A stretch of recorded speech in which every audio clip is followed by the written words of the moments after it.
có tiền rồi. Có trọt sách trọt trâu.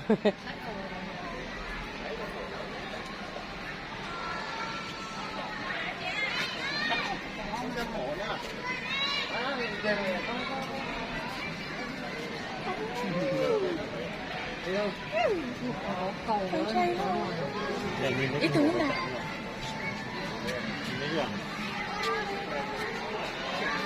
Con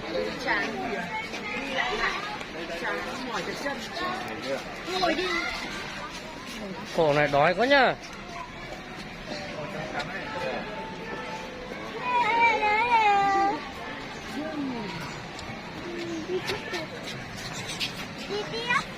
Chí.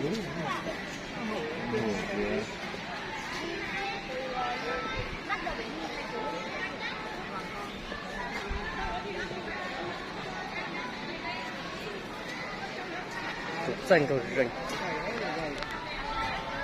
Ôi ôi, vào đây cũng mà mẹ nó không làm gì.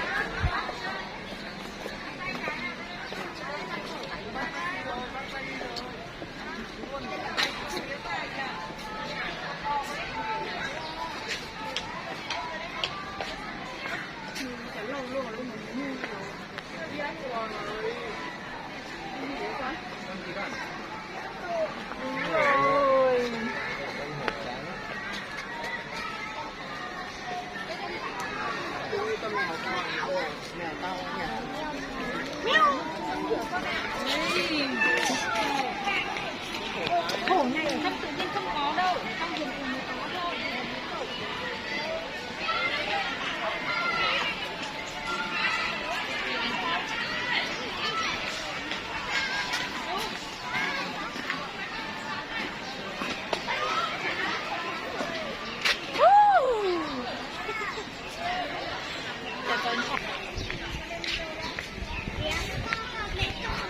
Con nào mấy tấn.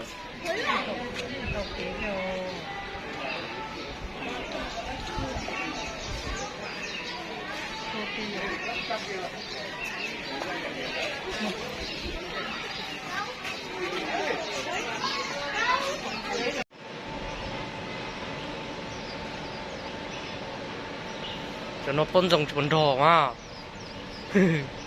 Màu này nó. Màu ha.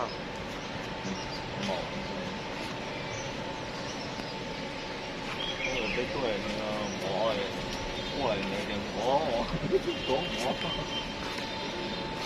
tới nhưng mà không có Nhưng mà có đà rồi.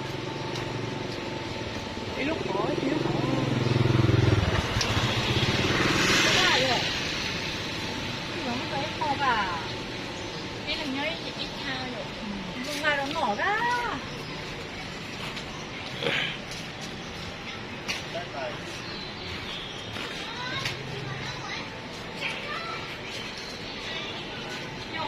Tránh luôn, cổ.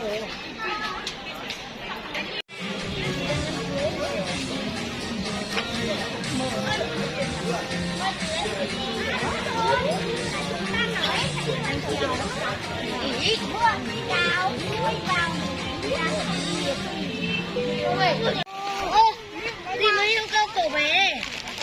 Anh ơi sang. Đây.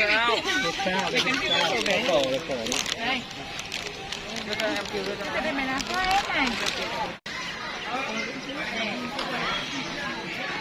Trời ơi, chết rồi, về luôn. Có chơi đi tụt đâu.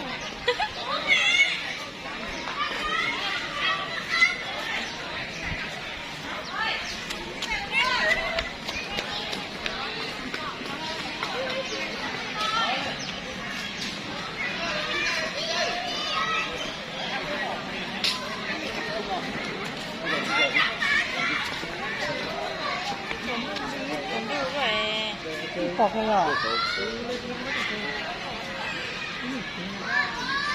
Nhớ nó cảm giác là ngon chứ.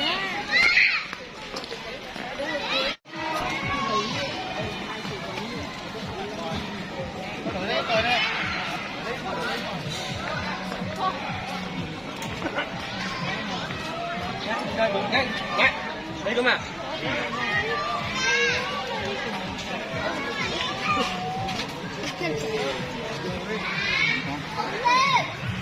nào. Trên đâu lôi lên để từ món rồi.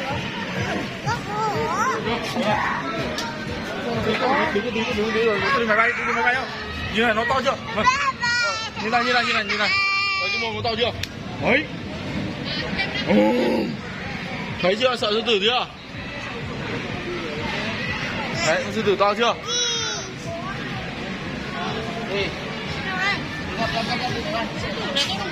Nó không đâu, nó bật đâu rồi.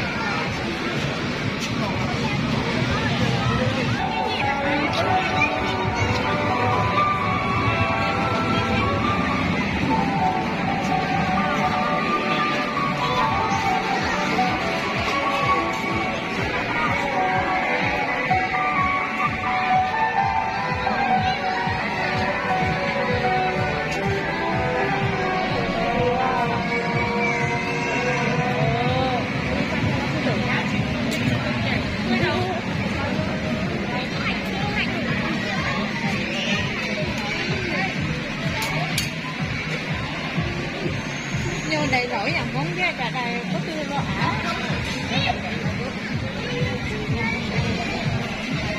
Trên bán đùi ở trên bát đài à. Lên lại.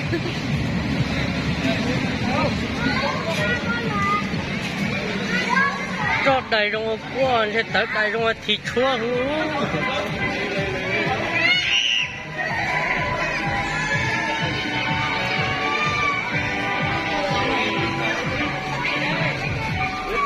Ôi giời.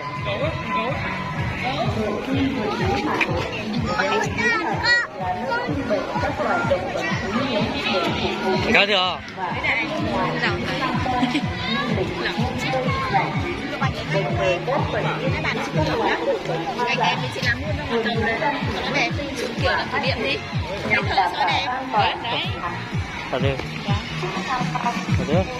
Thực hiện các quy định sau đây. 1. Các loại xe quý khách để ở ngoài gửi đúng vào nơi quy định để đảm bảo việc an toàn, không nên gửi ở các điểm tự phát.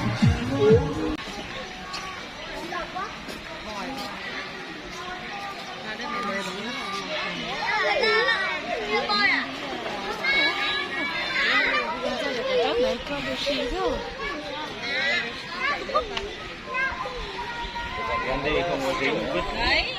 Còn sớm. Cái đây mẹ cho anh ăn cùng với đỡ không nói chuyện. Bạn yêu cao cổ đấy nha. Bạn yêu cao cổ này đây này. Yêu bạn chỉ thế nha.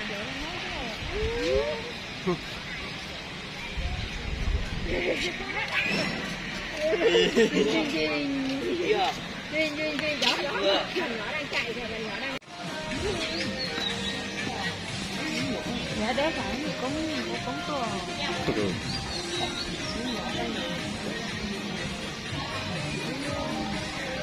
Cho tóm lông ấy. Cái thớt này nhở? Lông chá. Lông này không? Nhiều đi tròn đó này ạ. Cậu nha. Cậu nữa nha. Bố không nhìn chữ rồi nó còn. Là giờ rót mà tôi có nói nữa nhở? Quét không?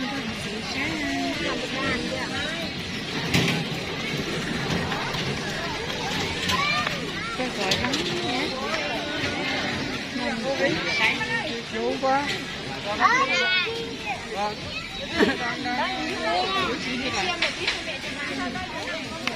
Ô đẹp phật cũng nên chữ bé rồi.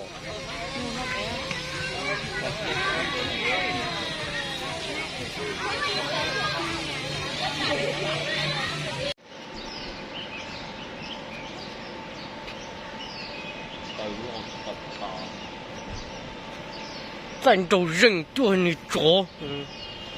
Dành đầu rừng. Có chữ chỉ so chứ. Ít tụ bự so đó.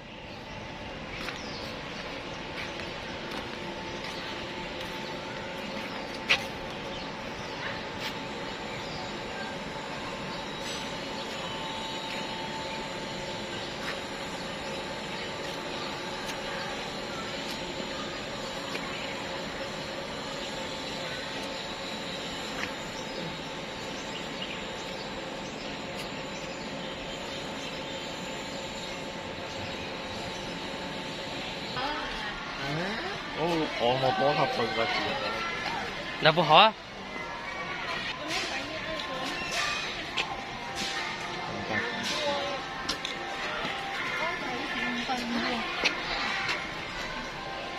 Mày vào xem hả? Con dễ dâu cũng sai không? Gặp có lúc khó.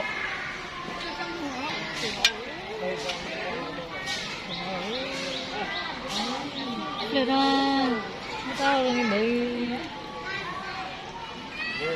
cái lần ta ngần rồi thì nhớ ông này cũng được rồi. Lúc có khó qua rồi. Chân gì tệ tao liền. Chỉ cao rồi. Nếu con để chịu đi. Có.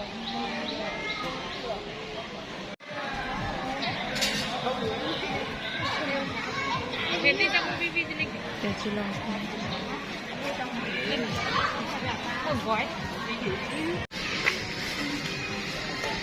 Đủ nha. Con này là con gì nhỉ?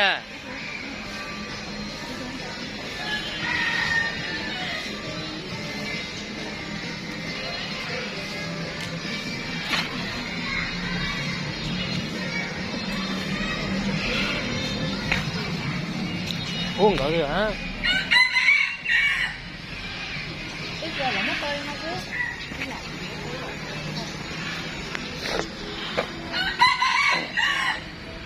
Tụi nó cho cá chà cũng độc bao thế à? Siêu. Tụi nó nói chị chứ. Để cho nó thịt cũng. Chị đúng không? Để à.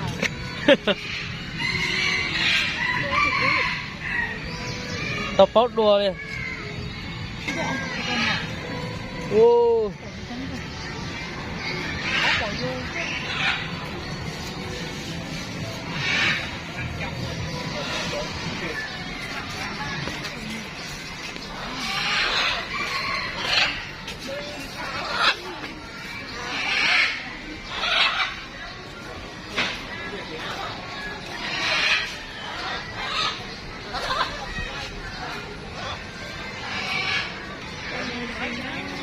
Đã điệu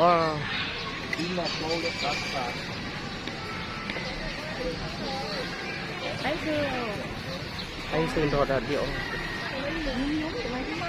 một giây được không?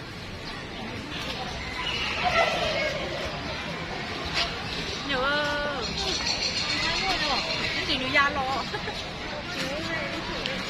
chuyên xét họ mẹ cho to hết lo luôn tần thay thôi nhiều một thứ gì nè để bên phong hồ đó chị nào chưa thể hiểu chuyên xét này nó vừa bao cái trắng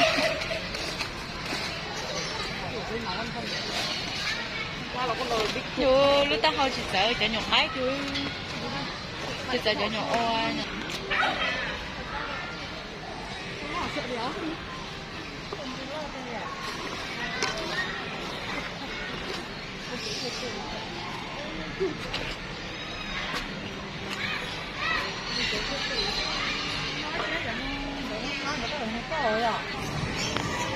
nó không có ra rồi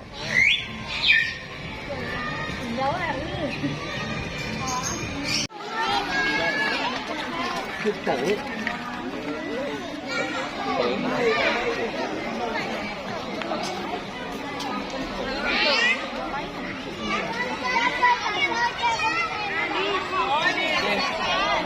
Chơi ra cái xôi.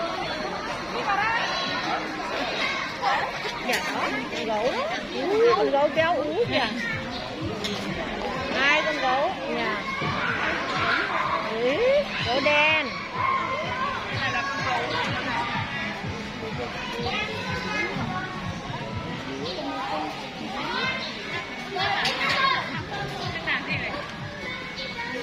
Một con nó nằm chống cầy nha. Còn mấy đứa chỉ lo rồi.